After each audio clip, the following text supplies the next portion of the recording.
everyone fine. ಒಳ ಮೀಸಲಾತಿ ಗೊಂದಲಕ್ಕೆ ಶೀಘ್ರದಲ್ಲೇ ತೆರೆ ಬೀಳುತ್ತಾ ಹಾಗಾದ್ರೆ ದಲಿತ ಸಚಿವರ ಜೊತೆಗೆ ಸಿಎಂ ಸಿದ್ದರಾಮಯ್ಯ ಸಭೆ ನಡೆಸ್ತಾ ಇದ್ದಾರೆ. ಒಳ ಮೀಸಲಾತಿ ಸಂಬಂಧ ಸಿಎಂ ಸುದೀರ್ಘವಾದಂತಹ ಚರ್ಚೆಯನ್ನ ನಡೆಸಿದ್ದಾರೆ. ಯಾಕಂದ್ರೆ ಒಳ ಮೀಸಲಾತಿ ಬಿಸಿತುಪ್ಪ ಇದು ಕಾಂಗ್ರೆಸ್ ಸರ್ಕಾರಕ್ಕೂ ಅಂಟಿಕೊಂಡಿದೆ.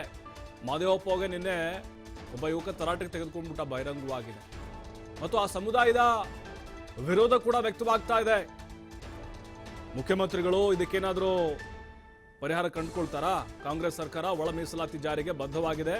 ಸುಪ್ರೀಂ ಕೋರ್ಟ್ನ ಆದೇಶದಂತೆ ಒಳ ಮೀಸಲಾತಿ ಜಾರಿಯಾಗೋದು ಫಿಕ್ಸ್. ನಾಗಮೋಹನ್ ದಾಸ್ ವರದಿ ಸಲ್ಲಿಸಿದ್ದಾರೆ. ಮುಖ್ಯಮಂತ್ರಿಗಳು 1 ವಾರದಲ್ಲಿ ವರದಿಯನ್ನು ಸಲ್ಲಿಸೋಕೆ ನಿರ್ಧಾರವನ್ನ ಮಾಡಿದ್ದಾರೆ. ಯಾಕಂದ್ರೆ ಆ ಸಮುದಾಯಗಳು ಒಳ ಮೀಸಲಾತಿಗೋಸ್ಕರ ಕಾಯ್ತಾ ಇದ್ದಾವೆ. ಬಿಜೆಪಿ ಸರ್ಕಾರ ಇದ್ದಾಗ ಕೇವಲ ಚುನಾವಣಾ ಪ್ರಚಾರಕ್ಕೆ ಸಂದರ್ಭದಲ್ಲಿ ಬಳಸಿಕೊಂಡ್ರು. ಕಾಂಗ್ರೆಸ್ನವರು ಹೇಳಿದ್ರು, ನಾವು ಅಧಿಕಾರಕ್ಕೆ ಬಂದರೆ ಒಳ ಮೀಸಲಾತಿಗೆ ಸಂಬಂಧಪಟ್ಟಂತೆ ಅದೇನಿದೆಯೋ ಅದನ್ನು ಬಗೆಹರಿಸ್ತೀವಿ ಅಂತೇಳಿ. ಆದರೆ ಇವತ್ತು ಆ ಸಮುದಾಯದ ಸಚಿವರನ್ನ ಕರೆದು ನಾಗಮೋಹನ್ ದಾಸ್ ಅವರು ಕೂಡ ಹಾಜರಿದ್ದರು. ಸುದೀರ್ಘವಾಗಿ ಚರ್ಚೆಯನ್ನು ಮಾಡಿ ಅಭಿಪ್ರಾಯಗಳನ್ನು ಕಲೆ ಹಾಕಿದ್ದಾರೆ. 1 ವಾರದಲ್ಲಿ ವರದಿಯನ್ನು ಸಲ್ಲಿಸಲಿಕ್ಕೂ ಕೂಡ ಅವಕಾಶ ಕೊಟ್ಟಿದ್ದಾರೆ.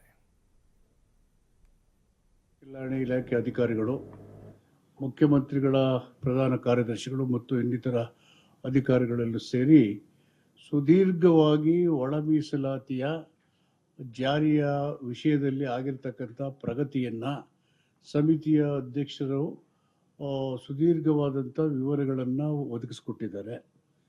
ಮತ್ತು ಆದಷ್ಟು ಬೇಗ ಈ ಒಂದು ಒಳ ಮೀಸಲಾತಿಯನ್ನು ಜಾರಿಗೊಳಿಸುವ ಪ್ರಸ್ತಾವವನ್ನು ಮುಖ್ಯಮಂತ್ರಿಗಳು ಮತ್ತು ನಮ್ಮ ಮಂತ್ರಿಗಳು ಸಮಿತಿಯ ಅಧ್ಯಕ್ಷರಿಗೆ ಹೇಳಿದ್ದಾರೆ.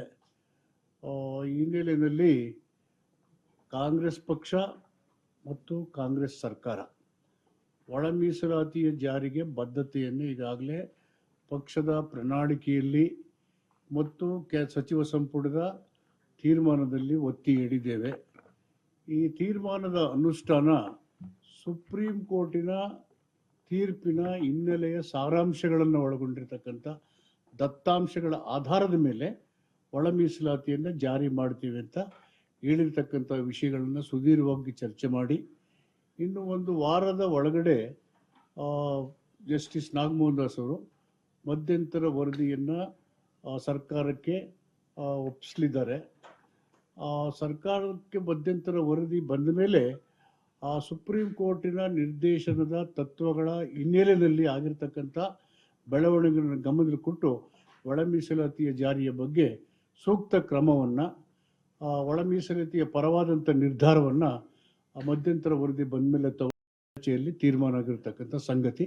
ಇದನ್ನು ತಮ್ಮ ಗಮನಕ್ಕೆ ತಿಳಿಸ್ಲಿಕ್ಕೆ ನಾವೆಲ್ಲರೂ ಸೇರಿ ಬಯಸ್ತಾ ಇದ್ದೇವೆ.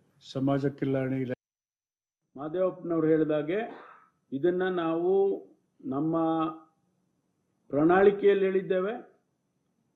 ನಮ್ಮ ಸರ್ಕಾರದ ಅನೇಕ ಯೋಜನೆಗಳು ಕಾರ್ಯಕ್ರಮಗಳಾಗುವಾಗಲೂ ಕೂಡ ನಮ್ಮ ಸಂಪುಟದಲ್ಲೂ ಅನೇಕ ಸಂದರ್ಭದಲ್ಲಿ ಇದರ ಬಗ್ಗೆ ಚರ್ಚೆ ಮಾಡಿ ಇದಕ್ಕೆ ನಾವು ಬದ್ಧವಾಗಿದ್ದೇವೆ. ಒಳ ಮೀಸಲಾತಿಗೆ ಸಿದ್ದರಾಮಯ್ಯನವರ ಕಾಂಗ್ರೆಸ್ ಸರ್ಕಾರ ಬದ್ಧವಾಗಿದೆ. ಜಸ್ಟಿಸ್ ನಾಗಮೋಹನ್ ದಾಸ್ ಅವರ ಸಮಿತಿ ಏನಿದೆ ಅವರು ವರದಿಯನ್ನು ಕೊಡ್ತೇನೆ ಅಂತ ಹೇಳಿದ್ದಾರೆ. ಇವತ್ತು ಬೆಳಿಗ್ಗೆ ಚರ್ಚೆಯಲ್ಲೂ ಕೂಡ 1 ವಾರದ ಒಳಗಾಗಿ ನಾನು ಇಂಟರಿಮ್ ರಿಪೋರ್ಟ್ ಕೊಡ್ತೇನೆ ಅಂತ ಹೇಳಿದ್ದಾರೆ. ಇಂಟರಿಮ್ ರಿಪೋರ್ಟಿನ ಆಧಾರದ ಮೇಲೆ ನಾವು ಮತ್ತೊಂದು ಬಾರಿ ಚರ್ಚೆ ಮಾಡಿ ಮುಖ್ಯಮಂತ್ರಿಗಳ ಅಧ್ಯಕ್ಷತೆಯಲ್ಲಿ ಅವತ್ತೇ 1-2 ದಿವಸದಲ್ಲಿ ತೀರ್ಮಾನವನ್ನು ಮಾಡ್ತೇವೆ ಅಂತೇಳಿ ಮುಖ್ಯಮಂತ್ರಿಗಳು ಕೂಡ ಹೇಳಿದ್ದಾರೆ. ಹಾಗಾಗಿ ಯಾವುದೇ ಗೊಂದಲ ಇಲ್ಲ. ಎಂಪಿರಿಕಲ್ ಡೇಟಾದ ಬಗ್ಗೆ ಕೂಡ ನಾಗಮೋಹನ್ ದಾಸ್ ಅವರ ವರದಿಯಲ್ಲಿ ನಿರ್ದಿಷ್ಟವಾದ ಅಭಿಪ್ರಾಯ ಮತ್ತು ಸಲಹೆ ಬರುತ್ತೆ ಅಂತೇಳಿ ಅವರು ಹೇಳಿದ್ದಾರೆ. ಹಾಗಾಗಿ ಅದರ ಆಧಾರದ ಮೇಲೆ ನಾವು ತೀರ್ಮಾನಗಳನ್ನು ತಗೊಳ್ತೀವಿ. ಮಾದೇವಪ್ಪನವರು ಹೇಳಿದಾಗೆ ಇದನ್ನು ನಾವು ನಮ್ಮ ಪ್ರಣಾಳಿಕೆಯಲ್ಲಿ ಹೇಳಿದ್ದೇವೆ.